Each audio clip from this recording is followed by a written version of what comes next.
Welcome to the deep dive, where we get into the details, the really specific stuff, and try to make sense of it all for you. And today, we're diving into something pretty intense. It's a story that feels very specific to a certain time and place, early 2000s Los Angeles.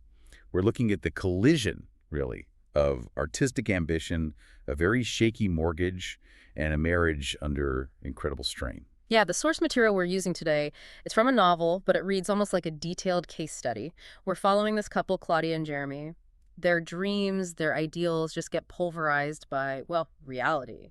Financial reality, the reality of the creative world. Exactly. And our mission, what we want to unpack for you, is where it all went wrong. What were the specific failure points? We'll look at the financial decisions, those risky loans. We'll look at how quickly industries like Hollywood and music can turn on you. And how all that outside pressure just eats away at the relationship itself, forcing them into these really radical choices about who they are, what they actually value. hmm And we start with this incredibly visceral scene. It's almost too perfect a metaphor. The house they bought, this symbol of their dream life in Mount Washington, it literally starts shaking under Claudia's feet. Right, the story opens, she's just standing there, kitchen sink, and the air changes, it gets heavy, full of static. She feels this electric menace, as the source puts it. Yeah, before she can even really process the word earthquake, the ground just goes suddenly liquid. It's such a powerful description. Suddenly liquid, that's terrifying. The one thing you expect to be solid. And she's just frozen, watching a mug rattle off the counter, not even scared at first, more like wonder and anticipation. It's that moment where the abstract risk becomes terrifyingly real. They chose this house, cantilevered out over a canyon, for the view, for the status, and now the actual physical danger of that choice is staring her in the face. The source says the house is wrenching against its foundation. You can feel the strain, the possibility of it just sliding away. Jeremy has to physically pull her into a doorframe for safety. And that literal structural weakness, right there at the start, it sets the stage perfectly, doesn't it? It foreshadows the collapse of everything else, their finances, their careers, their marriage. The foundation was never solid, figuratively or literally. Okay, so let's talk more about this house. Because this Mount Washington bungalow, it's more than just walls and a roof, isn't it? For Claudia especially, it was everything. Oh, absolutely. It was the dream made real. The source describes it, in that real estate listing kind of way. Cozy, two-bedroom bungalow, stunning canyon views. But for Claudia, it was an irrefutable sign pointing to her status in the world. Proof. Proof she made it as an artist, right? That she was someone who had achieved something worth noting. Yeah, but getting that proof, it demanded huge compromises right from the get-go. They bought it in 2005. $600,000, which is already over their budget. And they weren't the only ones who wanted it. They had to outbid 11 other people. That tells you something about the market then, the desperation. It really does. And the compromises were baked in. They ended up in these isolated hills, which wasn't ideal for Jeremy the musician. He wanted to be closer to the action. And the house itself, it wasn't exactly pristine, was it? No, it was actually more decrepit than the last one they'd looked at. But they fell for the image, the coved ceilings, the sweeping vistas. They convinced themselves it was this cool, bohemian, creative haven. Yeah. Substance took a backseat to style. Which leads us straight into the financial foundation, or lack thereof. This is where we really see the mechanics of that pre-2008 lending world. Right.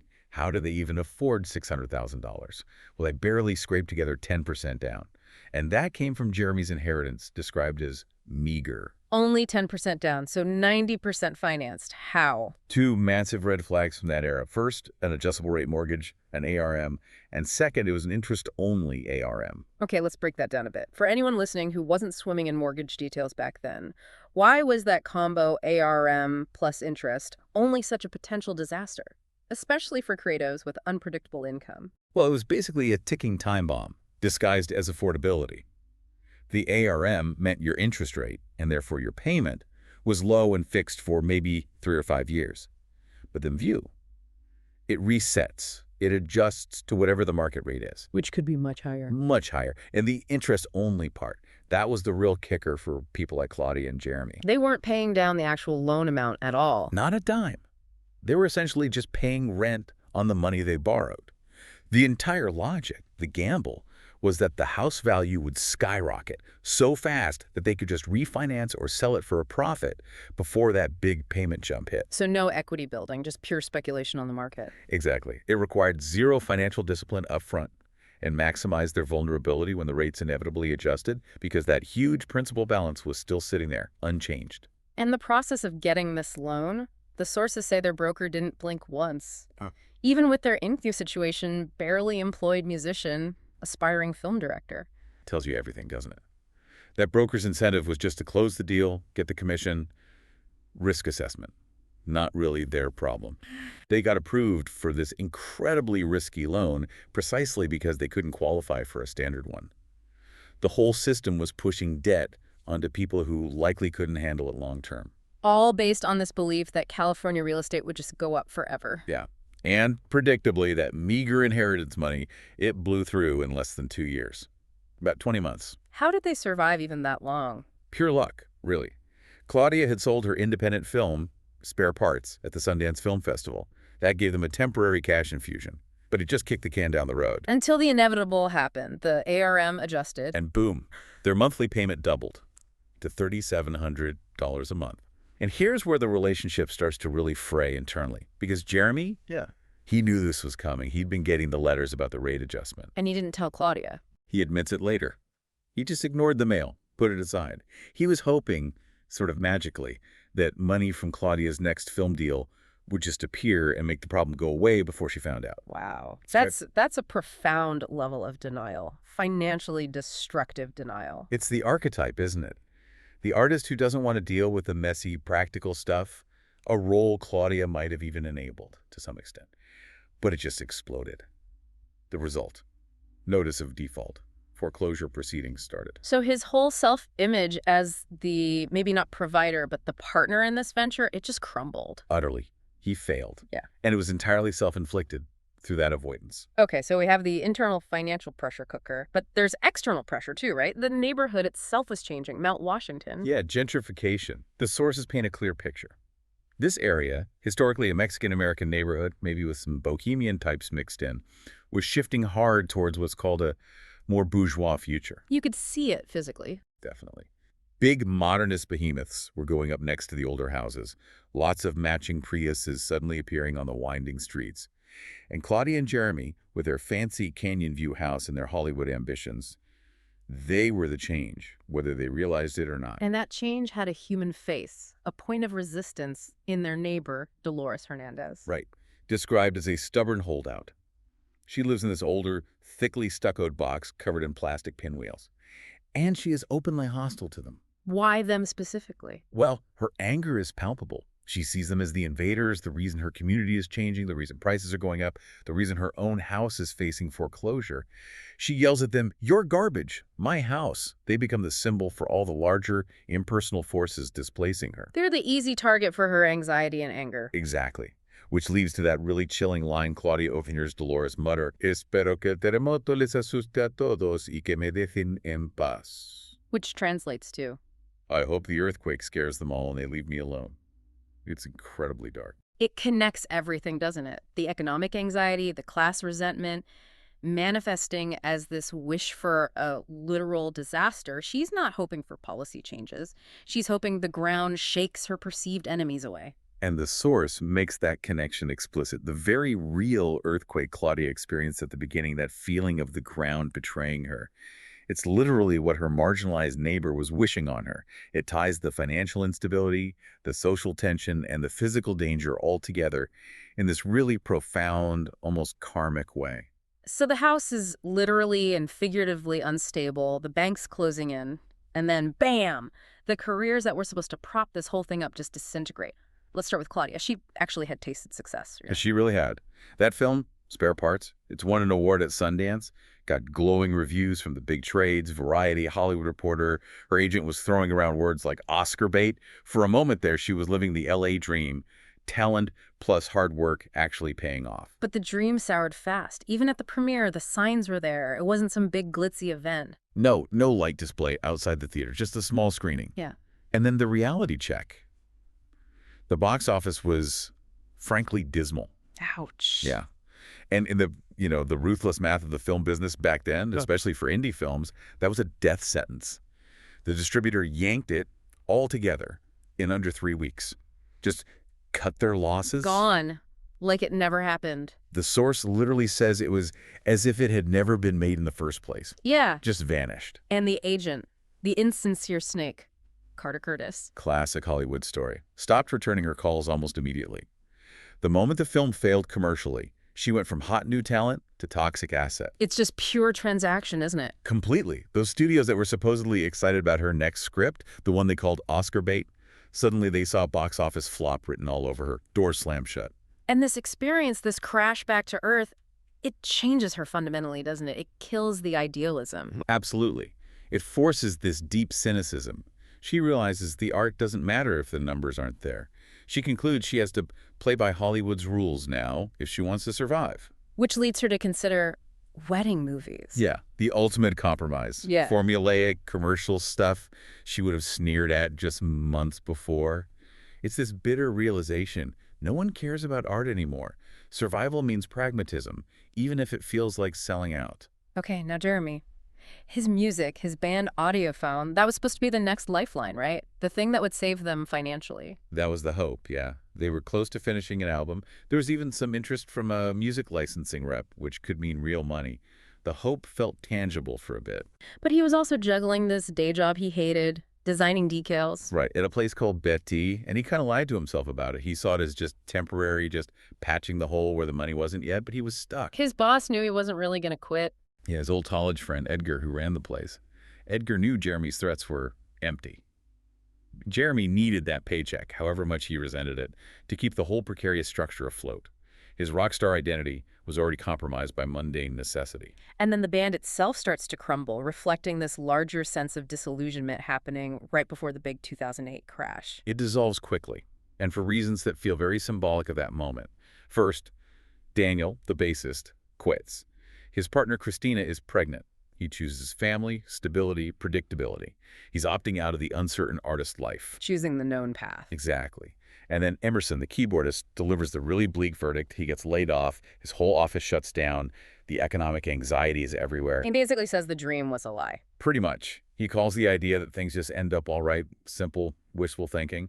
And he drops this killer line that the whole economic boom they'd been living through, the basis for all their aspirations, was just a mass hallucination. Wow.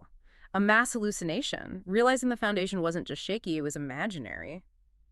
That's devastating. It leaves Jeremy feeling utterly defeated, trapped. His identity as a musician, as this potential rock star, feels like it's dying. He feels half dead. It's a psychological crisis, not just a career setback. Totally. He's mourning the loss of that younger, more reckless, maybe more authentic self he used to be.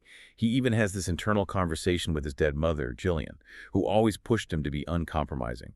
He asks her, effectively, what happens when you have nothing left to compromise? He feels like any path forward requires betraying who he thought he was.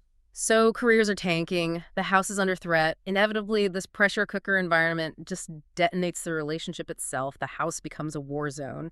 And that meeting with the loan consultant, Tamara Goldsmith, it sounds excruciating for Jeremy. Oh, it is. He goes in trying to deploy his usual tactic, the charm. That easygoing grin, the self-effacing thing that usually works for him, lets him kind of glide over problems. Tamara, the face of the financial institution, isn't buying it. Not at all. The source describes her very specifically, unfortunately hot, wearing these sharp black stilettos with red soles. She represents this cold, corporate reality that sees right through his charm offensive. She just shuts down their option. Instantly. Yeah. Dismisses any hope of refinancing. And Jeremy just feels himself shrink. He senses this kind of shared female judgment between Tamara and Claudia looking at him, the guy who messed up. He internalizes it completely, realizes the foreclosure mess is entirely his fault because he ignored the mail. He failed. And the argument that follows that meeting is classic. Flight versus fight. Absolutely. Yeah. Jeremy, feeling crushed, just wants out. Sell the house, move somewhere cheap. He even throws out this fantasy. Let's just go bartend in Barcelona, escape it all, start fresh with no baggage. But Claudia refuses to give up the house. She digs in her heels. That house represents the success she fought for, the status she craved. She says, this is the moment when we're supposed to step up and fight. She refuses to just surrender the dream. But her decision to fight has immediate painful consequences. Taking that teaching job and then deciding they need a roommate. Yes. The teaching job at Ennis Gates High provides stability, health insurance, the practical things they desperately need. but it's a huge step down from her directing ambitions. And then the ultimate violation of their sanctuary. The roommate, Lucy, a nurse. Just bringing a stranger into their already strained home life? They were desperate, so they probably didn't vet her properly. Lucy promises she'll be invisible because she works night shifts. But of course, That's not how it works out. not even close. Ugh. Lucy immediately makes her presence felt. And it's an aesthetic assault as much as anything else. It clashes violently with the carefully constructed image Claudia and Jeremy had tried to maintain. What kind of stuff? Give us the details. Okay, it's the little things that become huge. Lucy hangs her Baroque underwear, described that way, in the shared bathroom. The fridge gets filled with, like, single-serving vanilla milk cartons and weird marshmallow snacks. Huh. And worst of all, she brings in her own furniture. This mumsy chintz love seat gets plopped right down in their living room, ruining their whole curated minimalist vibe. Yeah. Their last shred of control, their aesthetic world, is just invaded. But the ultimate invasion isn't visual, is it? It's auditory, the sound. Yeah, the sound of Lucy having sex. Oh, no. The description is really something. Claudia hears this noise, thinks maybe raccoons are getting into the trash. But no, it's a high-pitched squeal, and it's coming through the vents in the wall, amplified, along with the sound of a creaking bed. They can hear everything. Everything. They're unwilling voyeurs, or rather listeners, to the most intimate moments of a stranger's life, right there in their own fractured home. It makes them feel incredibly exposed, resentful, utterly humiliated by their financial circumstances. It's the perfect storm, isn't it? Financial stress, career failure, loss of privacy. And right into this mess walks Jeremy's past, his ex-girlfriend, Aoki. Aoki. Yes. She is everything their current life is not. She represents the wild, artistic, uncompromising existence Jeremy feels he's lost. She's described as disgustingly talented, but also defined by unpredictable psychosis and furious intensity. Life for her was an amusement park ride, exciting but unstable. And she just emails him out of the blue. Yep. She's coming back to LA for a gallery show, a retrospective of her work. It offers him this stark contrast to his life designing decals and dodging foreclosure notices. She even jokes, trying to soften her image maybe, that she's at least 43% more sane now. And Jeremy responds, secretly? Immediately and compulsively, that's the key. The source says he feels like an alcoholic must when they finally fall off the wagon. He's chasing that memory of joyful obliteration. It's not just about sex. It's about reclaiming that feeling of being reckless, of being the real Jeremy he thinks died somewhere along the way. He wants to access that idealized version of himself again. Exactly. And Aoki, being this, intensely perceptive, maybe manipulative figure, knows exactly how to push his buttons. What does she say to him? She targets his ego, his artistic frustration.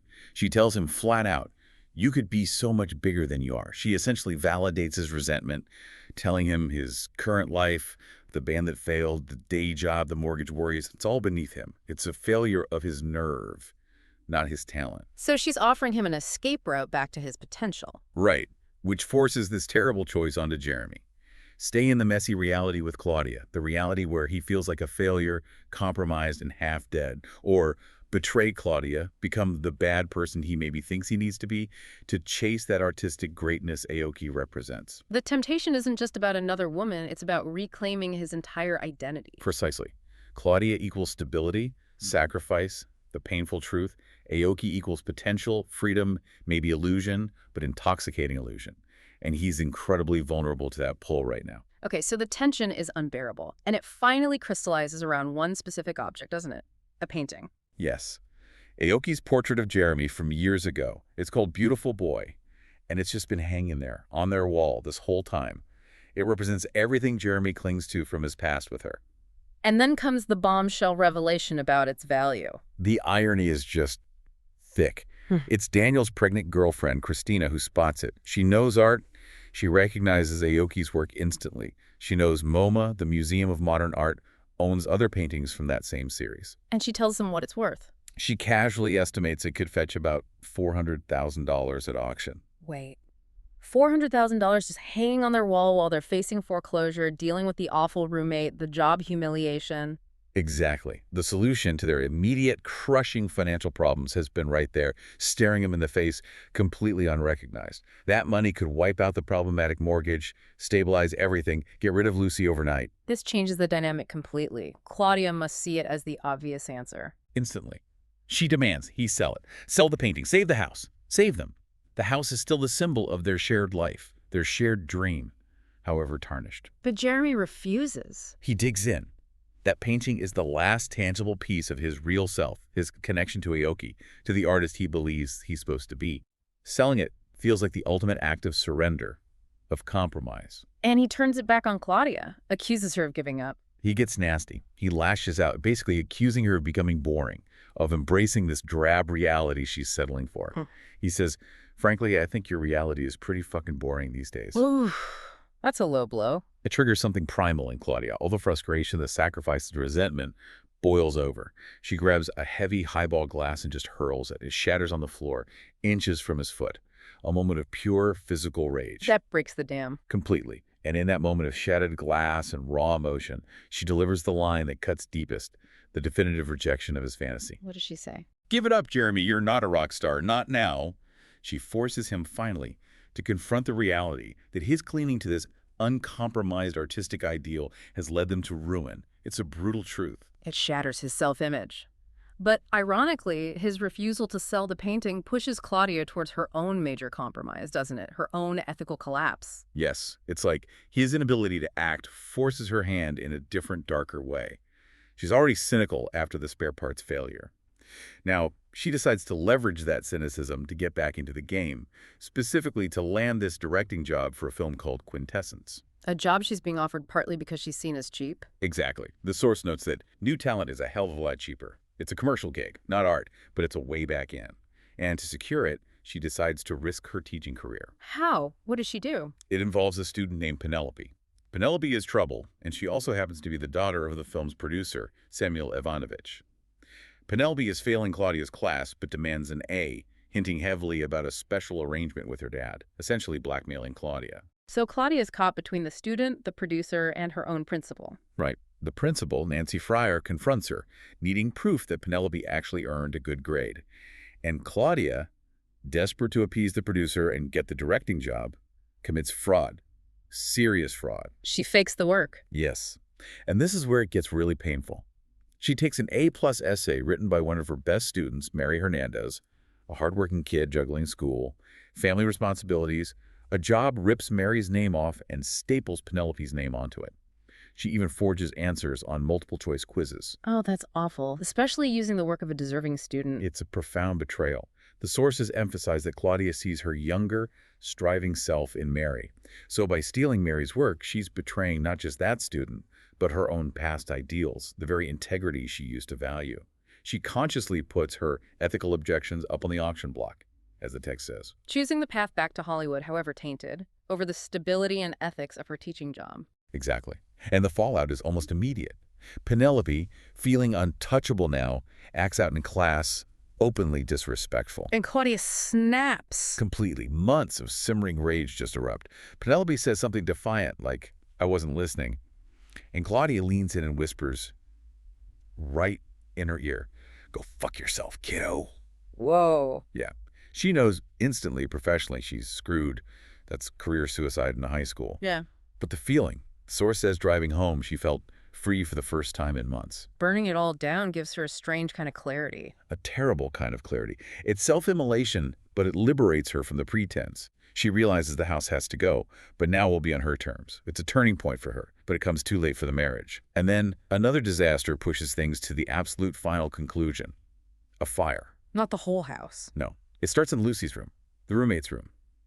Jeremy, described as half-drunk, just watches the flames for a moment, thinking they look curiously beautiful, before making a pretty pathetic attempt to put it out with a weak garden hose. This brings her parents into the picture, doesn't it? Yes, Barry and Ruth, Claudia's practical Midwestern parents, arrive, uninvited, to help with the cleanup and repairs. Barry starts talking contractors, picking up bills. Which must be incredibly humiliating for Jeremy. Profoundly. He's reduced to asking his father-in-law about toilet brands, American Standard or Pegasus. It forces him to confront his utter failure as a provider, as a capable partner, right in front of the people who embody the conventional stability he always rejected. The shame becomes unbearable. It's the final straw. He even admits to Claudia later that he wished the house had just burned down entirely, just erased the whole problem. This deep shame, combined with the constant pull of Aoki and the promise of escape, it pushes him to make the final move. He sells the painting. Beautiful boy. Yes, He gets $575,000 for it, Mm. more than Christina estimated. And the moment the money is secured, he feels freed. Like the painting itself held some kind of spell over him, and now he's broken it. He sees the art not as a solution for them, but as his personal escape hatch. Exactly. He takes the money well, leaves most of it, and gets on a plane to London to meet Aoki. He abandons everything else, his clothes, his guitars, his life with Claudia. But he leaves the money for her. He leaves the $575,000 in their account. The source calls it a parting bribe. It allows him to feel like he's still providing, still the one who ultimately saved the situation financially, even as he walks away from the entire relationship. It's peak narcissism, really. And Claudia's reaction when her mother asks if he's really gone for good. Ruth asks the simple, heartbreaking question, is he leaving? Leaving. And Claudia, with this newfound, painful clarity, just says, it doesn't matter, Mom. He was never really here in the first place. She finally accepts the emotional reality that underpinned their entire marriage. The dream of Jeremy, the dedicated partner, was always just that, a dream. Hashtag sticks, aftermath, and new beginnings. So Jeremy's gone. Claudia is left with the money, the damaged house, and the wreckage. What happens next for her? The first thing is the money itself. Seeing that $575,000 balance in the bank account, this tangible proof of his absence, it triggers what the source calls the great deluge, just uncontrollable sobbing. Grief, finally letting it out. Yes, but that grief quickly morphs into something else, fury. And that fury fuels action. She goes on this incredible spending spree. A revenge spree? Kind of a fury-fueled high, the text calls it. Yeah. It's cathartic. It's about reclaiming yourself, indulging yourself after years of sacrifice and deprivation for their dream. This isn't about need. It's pure, aggressive self-assertion. We need the details. What does she buy?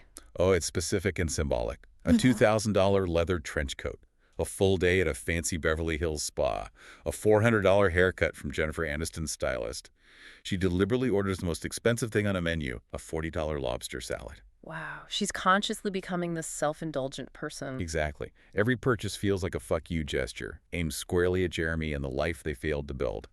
She's buying back her autonomy, one expensive indulgence at a time.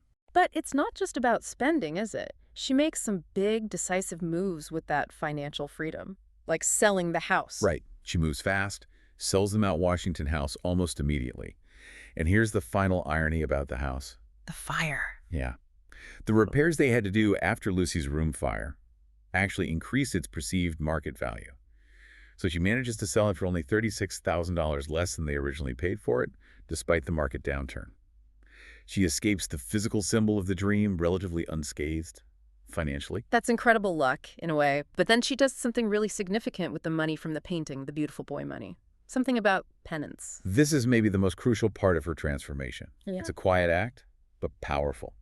She takes a chunk of that money. Jeremy left the money from selling his artistic soul, essentially, and she uses it to buy Dolores Fernandez's house. The neighbor, the one whose house was in foreclosure. The very same. She buys it outright, cash. And then she does something even more remarkable. She rents it back to Dolores. And she even lowers the rent slightly, from $700 to $650 a month. So the woman who saw Claudia and Jeremy as the enemy, the gentrifiers pushing her out, is now living in her own home, secured by Claudia's money. Exactly. It's Claudia's secret penance, the source calls it, a way to atone. For the stolen essay, for the way she benefited from the system that was crushing Dolores, for all the compromises she made chasing that LA dream, she's actively using her financial freedom to correct a past wrong, to choose ethical action over status. Trading the irrefutable sign of the Mount Washington house for a quiet, moral grounding. Precisely. And she chooses a completely different place to live herself. No more isolated hills, no more status symbols. She rents a one-bedroom loft downtown. Downtown LA, what's the place like? It's in this half-finished Art Deco building called the Lexus. It's raw, exposed heating ducts, flaking plaster. It's described as being in a state of permanent near completion. But she finds comfort there. Why? What's comforting about unfinished? The view. Looking out at the city, she sees its history. The cycles of demise, rebirth, and demise again. Buildings that have survived it all. It gives her perspective.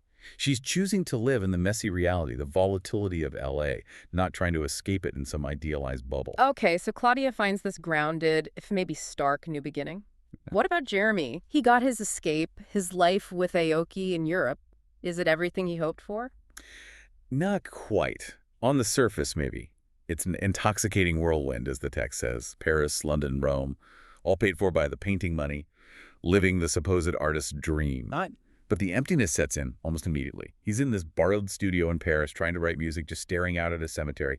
He starts noticing how utterly self-absorbed Aoki is. She never once asks about Claudia, about the life he just blew up. Her world is only about her. He feels like a fraud. Completely. An imposter in innocuous wrappings. He sold his marriage, his stability, to become this uncompromising artist, but he can't actually create. The freedom he bought feels hollow, like bankrupt pleasure. The constant travel, the parties, it's all just noise. Isolating noise? Is there a specific moment when it hits him? A moment of clarity? Yes, it happens in Rome. He's just watching a family in a piazza. A young father lifts his toddler daughter up and she's squealing, holding onto his hair. Just this simple, everyday scene of domestic connection. And it breaks him. It overwhelms him. He realizes with crushing certainty that what he truly wants is that, a real family, connection, stability, the very things he ran away from. He sees his life with Aoki for what it is, Yeah. narcissistic and ultimately empty. He realizes the domesticity he scorned is actually what he craves. He even misses the little things, making goat cheese omelets for Claudia, painting walls blue together. The need to compromise, the thing his mother warned him against, suddenly becomes this desperate longing. So he reaches out. He emails Claudia. He admits he screwed up, that he was wrong. He says he wants to come back, to try and build something real, based on new rules they define together. He promises to compromise. He just asks if he can sleep on her couch. How does Claudia respond? She's in this new place, found her own footing. She's cautious, but open. She agrees, but sets firm boundaries. One night on the couch. And she states very clearly, this is not an invitation to move back in. She needs to see if anything has really changed. She's operating from a position of strength now, not need. Exactly. She still loves him, the source suggests, but her survival, her identity, is no longer dependent on him.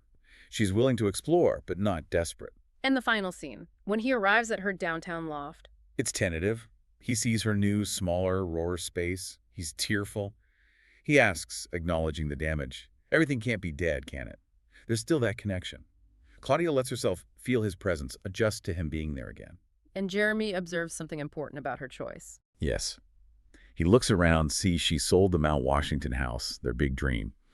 And he says, there's a difference between losing your house involuntarily and choosing to leave it. He recognizes she found a kind of agency, a freedom through her choices that maybe he didn't achieve through his escape. The very last line. He looks out at the city view from her window, accepting this new, uncertain reality they're both in. And he says, simply, so this is where we live, accepting the compromise, the imperfection, the here and now. #TAG7. Conclusion and final thought. What a story. It lays bare so much about that specific moment in time, doesn't it? The source material really functions as this cautionary tale about ambition, identity, and money, all tangled up in the LA dream machine. Yeah, and financed by incredibly risky debt. Those initial choices, the ARM loan, the overpriced house, chasing fame at all costs, that just set off this chain reaction of disaster. It feels like a story about a whole generation almost. Promised they could have it all, artistic passion and financial success, only to find the system was kind of rigged against that blend, wasn't it? The creative industries proved fickle. The economy was built on shaky ground. And when those external structures failed the market, the housing bubble, eventually the marriage itself, their identities, which were so tied to those things, just crumbled. They built their life on quicksand, didn't they? Hoping the success would come before the ground inevitably shifted. And it's fascinating how they each pursued freedom in such different ways in the aftermath. Jeremy bought his freedom, quite literally, with the painting money. The freedom to live that uncompromised artistic life with Aoki in Europe. But that freedom turned out to be isolating, empty. Bankrupt pleasure, as he called it. His return suggests that pure, uncompromising self-focus is ultimately a lonely path, maybe even a dead end. Whereas Claudia, she found her freedom differently, through a kind of radical acceptance, maybe? First the cynicism, then that shocking moment with the student, then finally financial independence. And using that independence, not just for herself, but for that act of quiet penance with Dolores's house. She traded the external symbol of success, the Mount Washington house, for an internal ethical grounding. That gave her a different kind of power, didn't it? Yeah, the power to dictate the terms when Jeremy wanted to come back. She wasn't dependent anymore. She was choosing, cautiously, whether to let him back in. Which brings us right back to that core idea, that belief Jeremy inherited from his mother, Jillian. you really can have it all. The source seems to argue pretty strongly that that belief is the real illusion, doesn't it? The dangerous delusion that you can have the art, the money, the house, the intense relationship, maybe the side affair, without anything breaking. It suggests that when everything external falls apart, maybe it always does, eventually the real test is what comes next. How do you rebuild? Where do you find meaning? So the final thought for you, the listener, might be this. What constitutes real freedom, real self-discovery when the dreams collapse? Is it Jeremy's path escaping to chase an idealized, spontaneous vision like bartending in Barcelona or running off to Europe? Or is it Claudia's path? The path of radical maturity, perhaps, accepting limitations, making difficult compromises, and finding a way to survive, even thrive, within the specific, often harsh reality you're actually in, like that downtown LA loft. Jeremy found escape, led to emptiness. Claudia found reality, led to a kind of power. The question left hanging is, can they build something sustainable together now from that place of compromise, and what did that require them to give up?